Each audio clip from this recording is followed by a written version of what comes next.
And at this moment, once again, we're dealing with senseless gun violence in our backyard. And later today, the district's acting police chief will face some tough questions as to how she plans to fight the growing violence.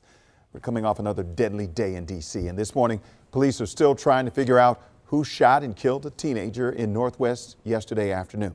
This comes just a day after another teenager was shot and killed in Southeast.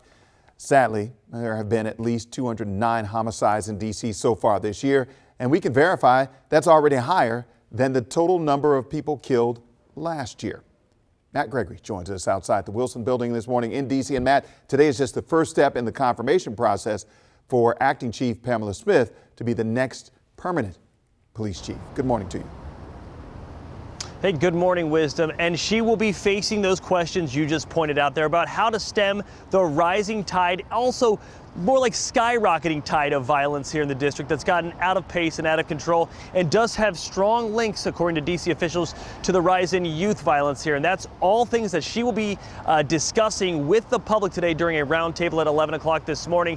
We talked to an ANC commissioner who will be speaking there, and she gives us a little more in-depth information into what she sees as the problem. And you're going to want to hear that in just a second. But let's take you through what happened yesterday, because Tuesday, 2 more people were gunned down in D.C. And as those investigations took place, D.C. police reclassified 8 other shooting deaths as homicides, bringing the total this year up to 209. That's a 35% increase from last year. It's the 3rd highest total right now before the year's even ended in 20 years. So at the same time, the D.C. law enforcement has pointed out there's been a rise in youth violence that is playing into all of this. And no doubt that will be part of the discussion today as the confirmation process begins for Pamela Smith, the acting chief of D.C. Metropolitan Police Department. Now, we spoke with ANC Commissioner Robbie Woodland. Woodland will be one of those people who will testify at the hearings. She says she's liked what she's heard so far from Chief Smith, but she hopes to hear more in the hearings about what will be done about youth violence, because in her neighborhood, it's something people cannot forget about. Listen.